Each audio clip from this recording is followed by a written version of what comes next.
Utara. Kondisi terkini ya, sebelah tebing sudah dilompati oleh api dan sekarang menuju Gunung Kursi. Untuk yang hari ini akan tutup total. Sudah pada menyelamatkan diri masing-masing, Pak. Ini Pak, sudah nggak mampu ini.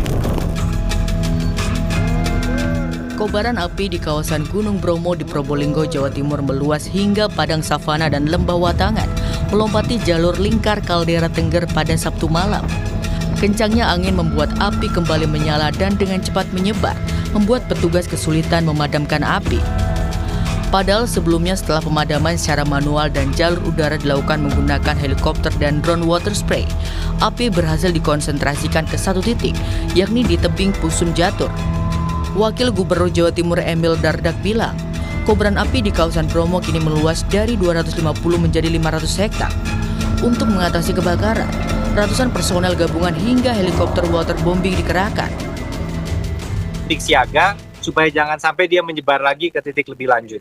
Jadi fokus kita mudah-mudahan kita bertahan di 500 hektar ini dengan jumlah ada 7 unit damkar plus 1 mobil tangki, ada lebih dari 200 personil, ada dari unsur TNI, polisi maupun juga dari BPBD dan TNBTS serta 3 helikopter waterbombing. Ini bergerak untuk menangani wilayah 500 hektar ini yang memang meskipun sudah padam dan ada sisa titik api, tapi semuanya menjadi kewaspadaan. Kebakaran kawasan Gunung Bromo, Jawa Timur terjadi sejak Senin 3 Agustus 2026. Selain merusak ekosistem kawasan konservasi, kebakaran juga menyebabkan akses masuk pintu wisata melalui jalur Malang dan Lumajang ditutup sementara. Tim Liputan Kompas TV.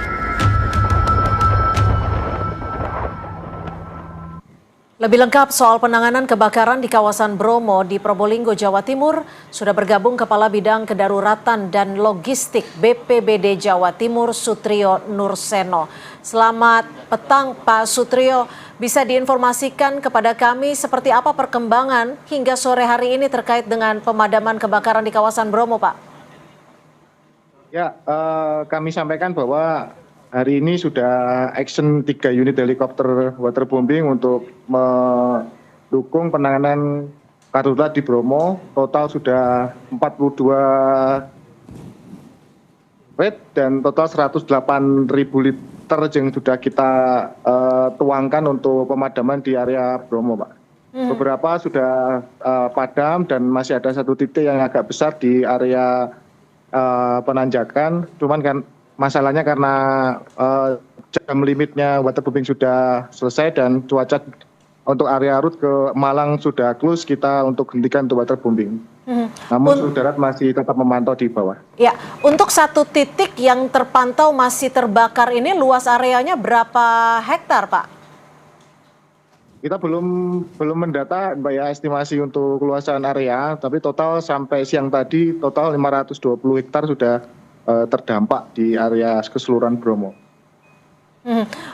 Pak Sutrio, kalau kita mendapatkan informasi pada kami selalu dikabarkan bahwa pemadaman sudah berhasil dilakukan untuk sementara waktu. Apa yang menjadi penyebab api kembali meluas, Pak Sutrio? Ya baik, memang pada hari Kamis sudah kita padamkan, beberapa sumber api sudah kita padamkan.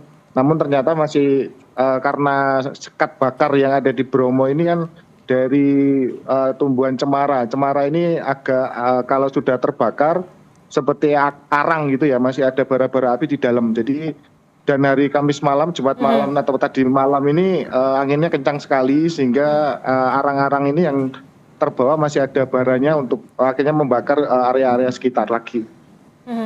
Lalu apa yang bisa dilakukan untuk memastikan tidak ada lagi titik api yang kembali muncul, dan mungkin bisa digambarkan Pak Sutrio saat ini Anda berada di lokasi di titik mana, Pak? Baik, tadi saya dari Ranupani untuk memastikan waterbombing bisa berjalan lancar. Kemudian kita tadi juga sudah turun ke bawah ke area savana. Sekarang saya berada di area Bromo Hillside, di belakang Bromo Hillside untuk memantau dari atas di area Malang. Upaya kita sudah berupaya maksimal ya, kita optimalkan semua upaya yang bisa kita laksanakan baik dari darat maupun dari udara untuk memastikan bara api tidak ada lagi. Namun juga kita perlu untuk mewaspadai cuaca juga di sini karena sering berubah-ubah di sini. Beberapa pasti kalau sudah sampai sore seperti ini titik api ada muncul lagi pasti kita laksanakan pemadaman dan pembasahan. Namun kalau sudah sampai malam trek yang kita lalui pasti akan berbahaya, tentunya kami lebih memprioritaskan safety oleh para petugas. Namun beberapa upaya yang sudah kita laksanakan, area-area yang akan merambah ke area-area yang diwaspadai itu kita pasti kita tutup untuk bisa mengamankan area-area yang menjadi prioritas kita, khususnya yang pemukiman-pemukiman.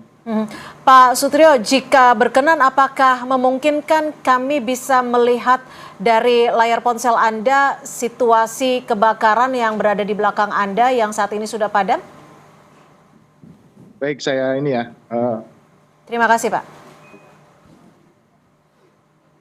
Ini area yang sudah padam, ada mulai tadi malam, kemudian masih ada titik api di sebelah ini di area penanjakan di area Pasuruan, masih ada satu yang agak besar. Ini tadi karena waterbombing udah jam limitnya sudah selesai, jadi tidak bisa sampai tuntas. Kalau titik api yang Bapak tadi sebutkan ada di lokasi yang mana, Pak? Di bagian kiri layar atau kanan layar, Pak? Ini di kiri layar, Pak. Oke, hanya ada tersisa satu titik api ya, Pak ya?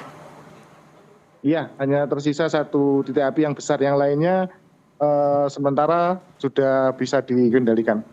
Ada berapa petugas yang diterjunkan untuk memadamkan satu titik api tersebut, Pak Sutrio? Kalau yang di sini kita tidak bisa akses, yang di sebelah kiri karena ini tinggi sekali, ini pakai waterbombing semua. Kalau yang di area sini pakai seru darat dan teman-teman hampir 200 lebih personil yang kita kerahkan dan ada beberapa unit damkar dan truk tangki yang kita operasionalkan untuk membantu di sana. Artinya untuk satu titik api yang masih muncul itu hanya bisa dipadamkan melalui helikopter dengan waterbombing, seperti itu, Pak? Yang di atas, Pak, yang area-area tebing tentunya kita tidak bisa memadamkan ya, karena bahaya sekali dan tidak bisa kita akses. Kalau yang di area datar itu yang bisa kita akses untuk personel bisa kita kerahkan. Pak Sutrio, kalau kami mencoba mengikuti peristiwa kebakaran ini terjadi sejak Selasa lalu, titik apinya tidak terlalu besar, tapi kemudian kembali meluas dan saat ini mudah-mudahan bisa dipadamkan. Terakhir, Pak, kendalanya apa saja yang dihadapi petugas? Singkat saja. Baik, kendalanya ada perubahan cuaca ya, yang semakin ekstrim, juga treknya ini kalau di daerah savana pasir sekali, beberapa unit kita banyak yang terjebak untuk bisa jalan untuk akses ke lokasi-lokasi terbakar. Baik, terima kasih, selamat bertugas kembali, jaga keselamatan Anda, Pak Sutrio Nurseno, Kepala Bidang Kedaruratan dan Logistik BPBD Jawa Timur. Selamat sore, Pak Sutrio. Sore, terima kasih.